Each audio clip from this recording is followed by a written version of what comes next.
जीवन में भीतर की यात्रा हमेशा सहज स्वाभाविक रूप से ही घटित होती है, क्योंकि व्यक्ति और पदार्थ से जुड़ी हुई बाहरी बाजारू यात्राएं जितनी भी है उसमें हम जल्दबाजी कर सकते हैं, दौड़ भाग भी कर सकते हैं, शीघ्रता कर सकते हैं।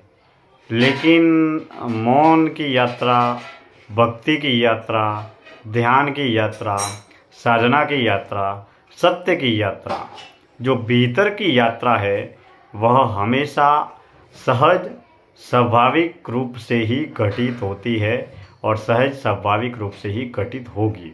उसमें हम किसी भी प्रकार की तीव्रता या जल्दबाजी नहीं कर सकते।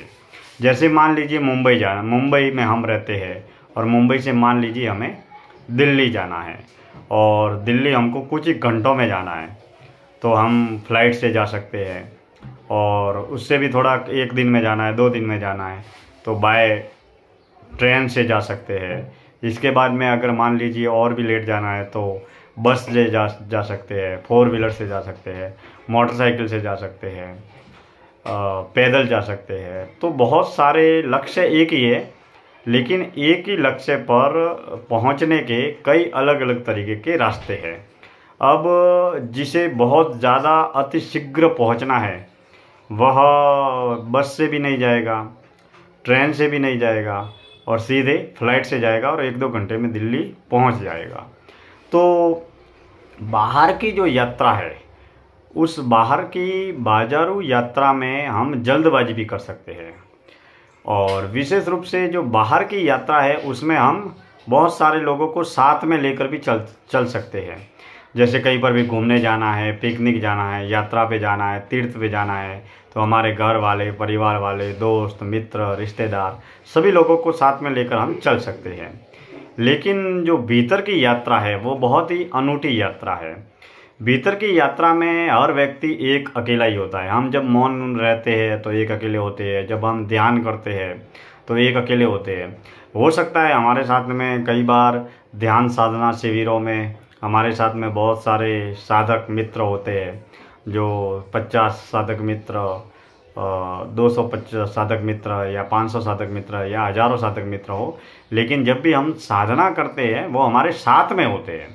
लेकिन जो भीतर की यात्रा में जब डुबकी लगाते हैं तो भीतर की यात्रा हम एक अकेले ही करते हैं। उस वक्त हमारे साथ में और हमारे पास में कोई नहीं होता। और दूसरी बात, भीतर की यात्रा को हम जल्दबाजी में तय नहीं कर सकते। यह यात्रा सहज ही होगी, स्वाभाविक ही होगी। हमें तो बस केवल मौन की यात्रा, भक्ति में, साधना में या सत्य की खोज के लिए हम जिस रास्ते पर चल रहे हैं उस रास्ते पर समर्पण के भाव के साथ में भक्ति और साधना में, मौन में, ध्यान में, सच्ची सेवा में, सात्विक कर्मों में लगे रहना है, जुटे रहना है।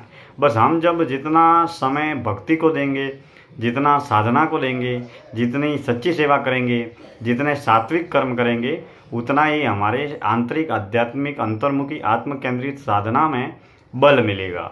तो मित्रों, कहने का तात्पर्य ये है कि भीतर की यात्रा में हमारे साथ में भले ही हम बहुत बड़े आदमी हैं और देश और दुनिया में बहुत अच्छी पहचान है, बहुत ही चर्चित, प्रसिद्ध और लोकप्रिय व्यक्ति है, तो बाहर की बाजारू दुनिया में हमारी बहुत सारी पहचान हो सकती है, बहुत सारे लोग हमारे साथ में चल सकते हैं।